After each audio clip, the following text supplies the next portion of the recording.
Muchas gracias por continuar con nosotros aquí en Como Cada Mañana y es momento de hablar de finanzas y entender un poco más cómo funciona el mundo, porque estamos viendo y platicábamos la semana pasada con nuestro contador Martín Domínguez Chu sobre la crisis en Grecia y por qué nos afecta tanto. Bueno, yo quiero saber, y seguramente ustedes también, por qué cuando la crisis mejora, la situación económica parece que se estabiliza, el tipo de cambio no regresa como estaba. Y eso es lo que nos asusta cuando lo empezamos a ver subir, que sabemos que una vez que sube no va a volver a bajar. Y uno dice, ¿pero cómo? Hace un mes estaba a tanto, ya ahorita se restabilizó, ¿por qué no regresa a lo que estaba antes? Y para eso, por supuesto, Martín Domínguez Chu nos lo va a explicar. ¿Verdad que nos lo vas a explicar, contador? Buenos días. Vamos a tratar de que sea sencillo, de que sea pues procesable para todos, porque sí son temas de que en realidad en ocasiones da la impresión de que el tipo de cambio no regresa. Sin embargo,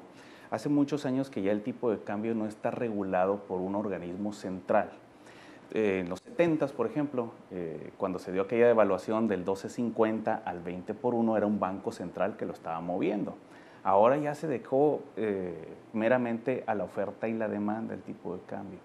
¿Qué es lo que ha sucedido en los últimos 3 sexenios de Ernesto Zedillo, Vicente Fox, Felipe Calderón y ahorita con los últimos 4 sexenios, ¿no?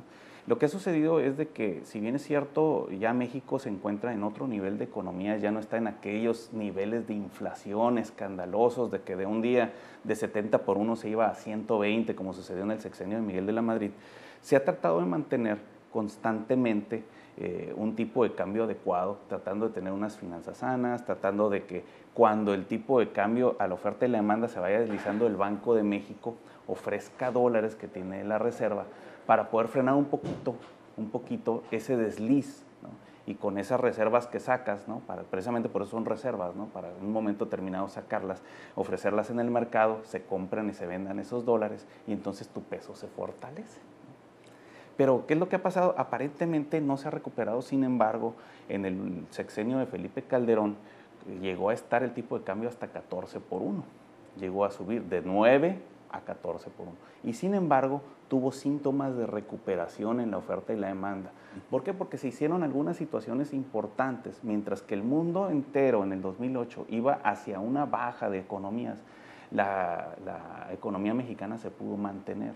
¿Gracias a qué? Bueno, pues primero que nada a que el precio del barril subió, de petróleo subió bastante. Estaba alrededor de los $80 y llegó a los niveles arriba de los $100 el barril. Eso fue una situación que pudo apuntalar la economía mexicana y pudo tener en realidad un fondo sólido la economía, ¿no? Eso para empezar. Segundo, de que también se empezaron a recibir mucho más ingresos del extranjero. Nuestros paisanos, que tanto adora Donald Trump, empezaron a mandar a México dólares, ¿verdad?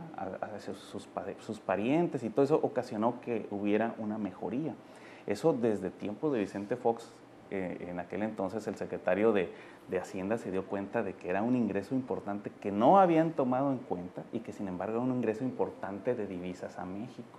Cosa que en otros países no se da ese ingreso. Las famosas ¿verdad? remesas. Las famosas remesas, ¿no? Hay países en los que definitivamente reciben muy poquito, las remesas no son significativas, pero en México sí.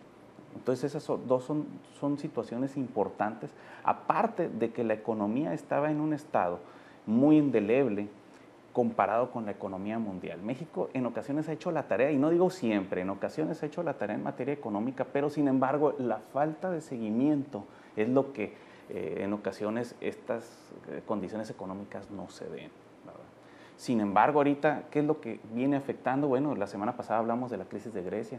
Ahorita estamos viendo que en esta semana Grecia ya llegó a un acuerdo con los países europeos de que siempre, dice su mamá que siempre sí va a hacer la tarea, de que siempre sí se van a ajustar el cinturón, de que siempre sí van a no van a devaluar moneda porque no pueden, ¿verdad?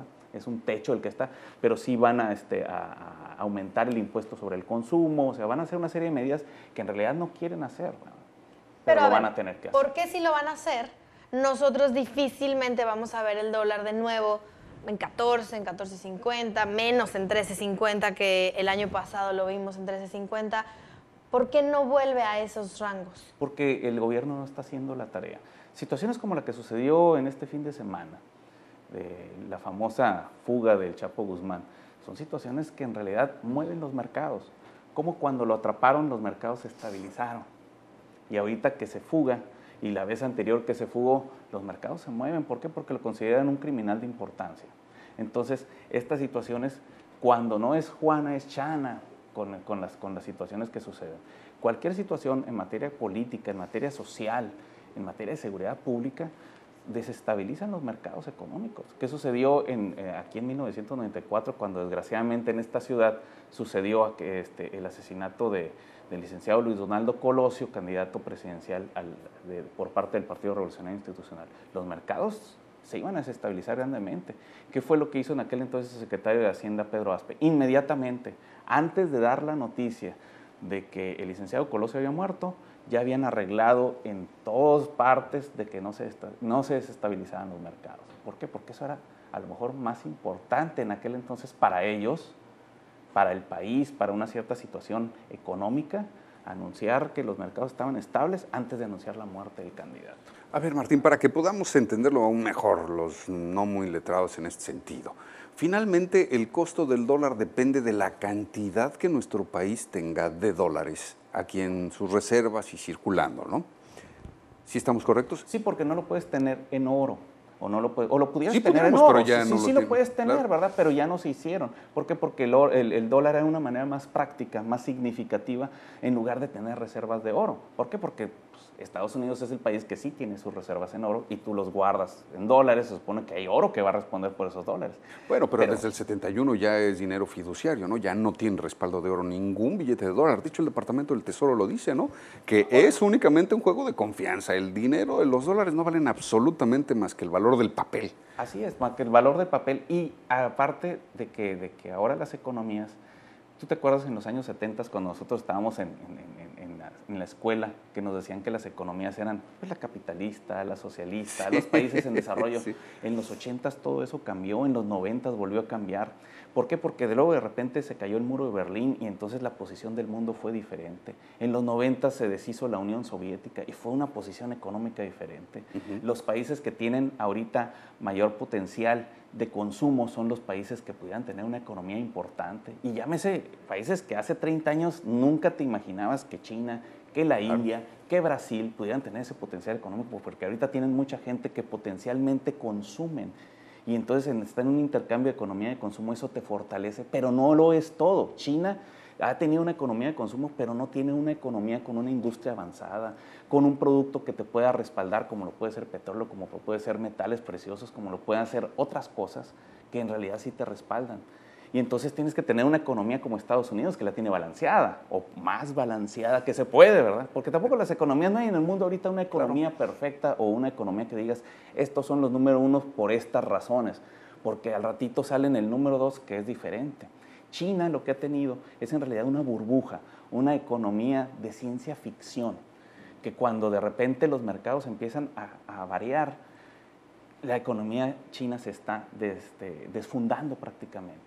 Es una economía de oferta y demanda y no tiene una economía sólida en materia de industria, por ejemplo.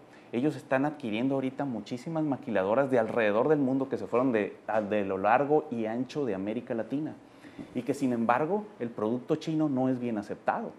¿Sí? O sea, la calidad no es la deseada como se tuvo en Japón, por ejemplo.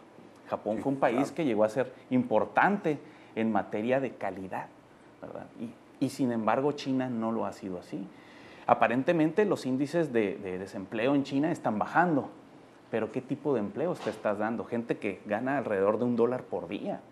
Entonces, sí es cierto, bajan sus tasas de desempleo, pero en realidad están teniendo bienestar, no lo están teniendo. Y ese tipo de cosas son las que nos están pudiendo ser incluso más importantes que la situación en Grecia, la economía china. ¿Por qué? Porque son muchísimos chinos. Ahorita este tema de la economía china es más importante que cuando sucedió aquí lo de la comida de perro en Tijuana, ¿no? O sea, es un tema que está alarmando a todas las economías, a todas las bolsas importantes del mundo. La baja de las bolsas en Shanghái, ahorita los tienen a todo el mundo en jaque mate. ¿Qué fue lo que sucedió en Grecia?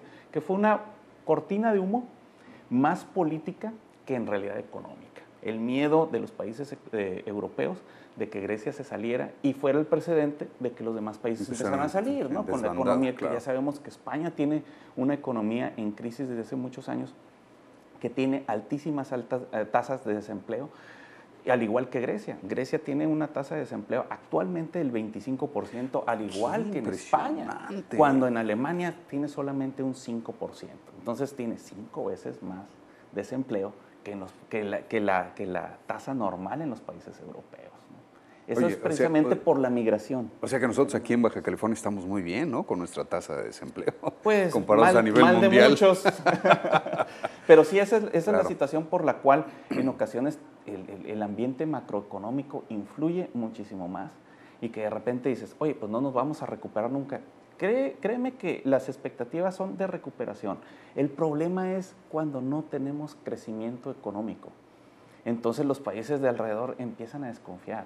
Y más, por ejemplo, que ahora México forma parte de esa organización, la OCDE, que pone ciertas medidas a los países miembros de ellos para su crecimiento y que de repente pues no cumple las expectativas, te encuentras en último lugar en cuestiones laborales, te encuentras en último lugar en cuestión de salarios, pues entonces tienes que ir avanzando. Parece ser que todas las condiciones están en contra. Sin embargo, esos son los retos de la economía mexicana, del gobierno mexicano, siempre salir avante, ¿no? Que se ha dado en muchas ocasiones. ¿Sí? El dólar ahorita, el peso mexicano, ahora sí que en las subastas internacionales, oferta y demanda, se ha mantenido. De acuerdo a algunos pronósticos, hay algunas personas que indican que el dólar, si siguen así las condiciones, a final de año el tipo de cambio bancario va a estar a 17 por 1 y a lo mejor a la venta en el libre mercado estará a 16.50, 16.70. Pero lo que sí es importante es de que ahorita el gobierno mexicano se está dando a la tarea de tratar de apuntalar esto. Poco o nada le ayudan esas situaciones, te digo, de fugas, de grandes escándalos, de situaciones de corrupción. Eso sí no ayudan, eso sí enfrían los mercados, ¿no? Ay, Martín, pues es que la verdad es un tema bien complicado porque finalmente la macroeconomía es la que rige al mundo y la que rige oferta y demanda, pero nosotros estamos en la microeconomía, en donde el día a día es lo que a nosotros nos pega, ¿no? Cuánto te cuesta cada cosa que necesitas del diario, el huevo, la leche, la ropa que necesitas, y a veces cuesta trabajo empatar esa macroeconomía con la microeconomía del hogar porque dices, ¿a mí qué? ¿No? Y sin embargo nos impacta de manera muy grande. Y sin embargo se mueve. Y sin embargo se mueve, exactamente. Martín, tus datos para quien quiera más información. Claro que sí, el 449-7149 y martindechu@gmail.com.